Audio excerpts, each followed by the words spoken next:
ہم اس سے قبل بھی اپنی ویڈیوز میں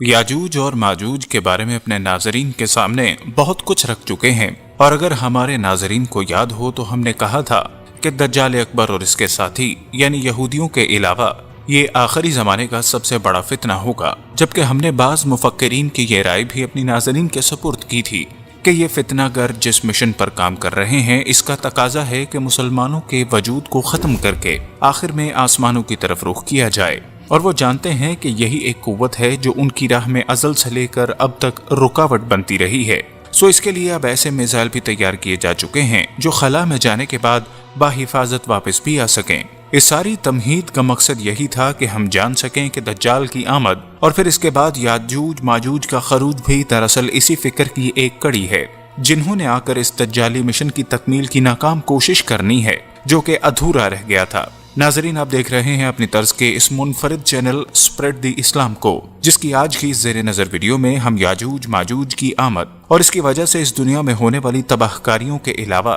اس بات کو بھی موضوع سخن بنائیں گے کہ وہ کس طرح آسمانوں کی طرف تیر برسا کر اس کائنات کے خالق کو نعوذ باللہ نقصان پہنچانے کی کوشش کریں گے۔ لیکن اس کی تفصیل میں جانے سے قبل ہمارے اس قافلہ تحقیق میں شامل ہونے والے نئے ہم سفروں سے درخواست ہے کہ وہ پہلے چینل کو سبسکرائب کر کے ساتھ موجود نہ بجنے والی گھنٹی کی علامت کو بھی دبا دیں۔ حضرت ابو ہریرہ رضی اللہ تعالیٰ عنہ سے مروی روایت ہے کہ نبی صلی اللہ علیہ وسلم نے فرمایا، یاجوج ماجوج خروج کریں گے تو تمام پانیوں کو پی جائیں گے، لوگ اپنے قلعوں میں پناہ حاصل کریں گے، پھر یاجوج ماجوج آسمان کی طرف اپنے تیر پھینکیں گے، جب وہ تیر واپس آئیں گے تو انہیں خون لگا ہوا ہوگا، یہ دیکھ کر وہ کہیں گے ہم زمین والوں اور آسمان والوں پر غالب آ گئے، پھر اللہ ان کی گردنوں میں کیڑے ڈال کر انہیں ہلاک کر دے گا۔ صحیح مسند احمد، ترمذی، ابن ماجہ، کتاب الفتن۔ معزز خواتین و حضرات، یہ بات قرآن سے ثابت ہے کہ جنات آسمان کے قریب پہنچ کر فرشتوں کی باتیں سن سکتے ہیں، اور ہم یہ بھی جانتے ہیں کہ ابلیس جنات کا سرخیل ہے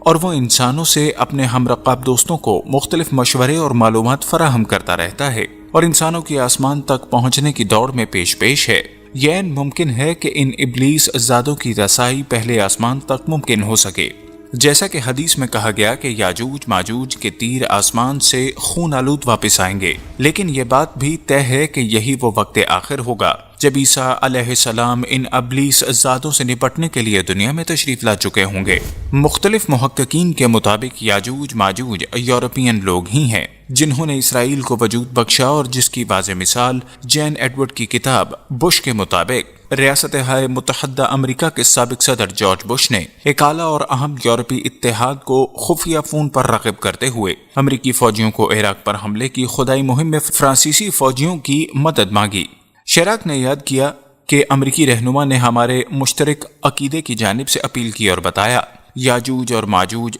مشرق وسطیٰ میں مصروف ہیں، بائبل کی پیشن گوئی پوری ہو رہی ہے، اس جنگ میں خدا کی مرضی شامل ہے جو اس کے ذریعے سے اپنے لوگوں کے دشمنوں کو نئے زمانے سے قبل ختم کرنا چاہتا ہے۔ ناسا بھی ان کا وہ ادارہ ہے جس نے زمین سے نکل کر خلاؤں میں دجالی قوتوں کی بالادستی قائم کی ہے۔ اس وقت خلاؤں میں موجود سیٹلائٹ کے ذریعے وہ دنیا پر نظر رکھے ہوئے ہے، اور ان کے جنگی طیارے، میزائل، ایٹم بم سب کچھ انہیں سیٹلائٹ کے ذریعے گائیڈ کیے جاتے ہیں۔ حال ہی میں انہوں نے انفراریڈ دوربین خلا میں بھیجی ہے۔ انفراریڈ دوربین کے ذریعے ہر اس چیز کو دیکھا جا سکتا ہے جس میں حرارت ہوتی ہے، خواہ وہ چیز عام آنکھ سے غائب رہتی ہو۔ اس کا بظاہر مقصد تو یہی بتایا جاتا ہے کہ اس کے ذریعے خلا میں موجود گمنام جگہوں کو تلاش کرنے میں مدد ملے گی، لیکن عالمی عسکری تیاریوں کی روشنی میں اگر اس کو دیکھا جائے تو یہ کہا جا سکتا ہے کہ اس کا مقصد یہ ہے کہ اس کے ذریعے وہ ان قوتوں کو دیکھنا چاہتے ہیں جو عام آنکھ سے نظر نہیں آتی۔ یہودیوں کا ہر کام ابلیس کو خوش کرنے اور تقدیر کے خلاف ہوتا ہے۔ ان کو معلوم ہے کہ جہاد میں مسلمانوں کے ساتھ اللہ کی طرف سے فرشتے آیا کرتے ہیں،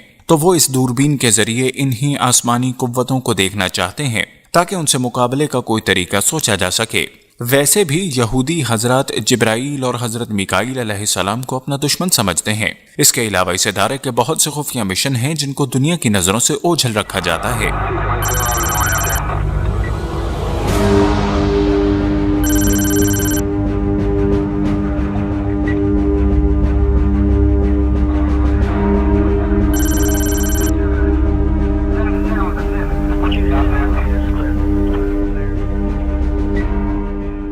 ناظرین محترم، اس شریر اور خبیث قوم کی تعداد کے بارے میں روایات موجود ہیں کہ ان کی کثرت کا شمار ممکن نہیں ہوگا، بلکہ یہاں تک کہا جاتا ہے کہ جب اللہ تعالیٰ جناب عیسیٰ ابن مریم کی دعا کے بعد ایک مخصوص کیڑے کے ذریعے ان کو ہلاک کریں گے تو ان کی لاشیں اس طرح زمین کے سینے کو ڈھانپ لیں گی کہ ایک صفائی پسند پرندہ تک وہاں جگہ نہ پا سکے گا، اور بالآخر اڑتے اڑتے فضا ہی میں اپنی جان سے ہاتھ دھو بیٹھے گا، جبکہ ان کی تباہ کاریوں کے مطابق مذکور ہے یہ اپنی راہ پہ آنے والی ہر چیز کو روند ڈالیں گے اور کوئی بھی ان کے سامنے ٹھہرنے کی تاب نہ لا سکے گا۔ اس قوم کے بارے میں یہاں تک بتایا گیا کہ اگرچہ بظاہر یہ انسان ہوں گے لیکن ان میں انسانیت نام کی کوئی چیز نہیں ہوگی۔ اس کائنات میں ہونے والا ہر گناہ ان کے نزدیک جائز ہوگا۔ کتب احادیث میں موجود ہے کہ جب اس قوم کو آزاد کیا جائے گا تو اس کا پہلا لشکر جب بحر تبریہ سے گزرے گا تو وہ اس کے پانی سے اپنی پیاس بجھاتے ہوئے اتنا پانی پی لے گا کہ ان کا آخری لشکر جب اس مکان پر پہنچے گا تو کہے گا یہاں کبھی پانی موجود ہوا کرتا تھا۔ ناظرین محترم، مختلف محققین کی رائے کے مطابق یہ لوگ حضرت نوح کے بیٹے یاسف کی اولاد میں سے 2 بیٹوں یاجوج اور ماجوج کی نسل میں سے ہیں، جن کو اللہ نے کسی خاص حکمت کے تحت کسی نامعلوم پہاڑ کے پیچھے محدود کر رکھا ہے، اور ان کے بعض قبیلے اب بھی آپس میں ایک دوسرے کے ساتھ برسر پیکار رہتے ہیں، اور خروج کے بعد یہ قوم اس دنیا کے لیے ایک بڑی تباہی کا سبب بن جائے گی۔ معتبر دینی کتب میں یہ بات تحریر ہے کہ جناب عیسیٰ ابن مریم کے ہاتھ دجال کے قتل کے بعد کچھ عرصے بعد اس قوم کا خروج متوقع ہے، جس کے بعد اللہ تعالی حضرت عیسیٰ علیہ السلام کو وحی فرمائیں گے کہ اس قوم کو آزاد کر دیا جائے جس کے ساتھ لڑنے کی طاقت سوائے اللہ کے کسی کے پاس نہیں۔ سو آپ اپنے ساتھیوں کو لے کر کوہ سینا کی طرف روانہ ہو جائیں گے، اور جب یہ لوگ باقی ماندہ دنیا کو فتح کرنے کے بعد جبل خمر یعنی فلسطین تک پہنچیں گے تو کہیں گے دنیا والوں کو تو ہم زیر کر چکے، اب نعوذ باللہ آسمان والوں کی طرف متوجہ ہونے چاہیے۔ سو یہ لوگ اپنے تیر آسمان کی طرف پھینکیں گے اور اللہ کی حکمت کے مطابق وہ تیر خون آلود ہو کر زمین پر واپس آئیں گے، جس سے ان کے خبث باطن کو تسکین ہوگی کہ شاید ہم نے آسمان والوں کو بھی شکست دے دی۔ اس کے بعد جناب عیسیٰ اللہ رب العزت سے ان کی تباہی کی دعا فرمائیں گے، جس کے نتیجے میں اللہ کے حکم سے یہ ایک نخوہ نامی کیڑے کے ذریعے آن کی آن میں ہلاک فرما دیے جائیں گے۔ ناظرین، یاجوج ماجوج کے تیر آسمان سے کیسے خون آلود واپس آئیں گے، کتاب الفتن کی یہ حدیث اس طرف یوں اشارہ کرتی ہے۔ زید بن اسلم نے اپنے والد سے روایت کیا کہ نبی صلی اللہ علیہ وسلم نے فرمایا جب یاجوج ماجوج نکلیں گے تو شروع میں وہ تبریہ جھیل سے گزریں گے تو اس کا پانی پی جائیں گے، پھر آخر میں آنے والے وہاں پہنچیں گے تو یوں کہیں گے یہاں کبھی پانی تھا۔ جب ان کا زمین پر غلبہ ہو جائے گا تو کہیں گے ہم نے زمین پر غلبہ پا لیا اور اب آسمان والوں سے جنگ کرتے ہیں۔ صحابہ نے عرض کیا مسلمان پھر کہاں رہیں گے؟ فرمایا قلعوں میں بند ہو جائیں گے، اللہ تعالیٰ بدلی بھیجیں گے جس کا نام عنان ہے، یہی اللہ کے ہاں اس کا نام ہے۔ یہ لوگ اس پر تیر ماریں گے تو وہ خون آلود ہو کر گریں گے، جسے وہ سمجھیں گے کہ ہم نے اللہ کو بھی قتل کر دیا، حالانکہ اللہ ان کو قتل کرنے والے ہیں۔ اس کے بعد جب تک اللہ کی مشیت ہو کہ زندہ رہیں گے، پھر اللہ بدلی کو حکم دیں گے تو اس سے کیڑوں کی بارش ہوگی، جیسے اونٹ کی ناک کے کیڑے ہوتے ہیں، ان میں ہر کیڑا ان کی ایک ایک گردن کو پکڑ لے گا جس سے ان کی موت واقع ہو جائے گی۔ اس اثنا میں ایک مسلمان کہے گا ذرا دروازہ کھولو تاکہ میں دیکھوں کہ ان دشمنان خدا کا کیا رہا، ممکن ہے اللہ نے انہیں ہلاک کر دیا ہو۔ چنانچہ وہ قلعے سے نکل کر جب ان کے پاس آئے گا تو دیکھے گا کہ وہ مردہ ہو چکے ہیں اور ایک دوسرے پر گرے پڑے ہیں۔ وہ اللہ کی حمد و ثنا بیان کرے گا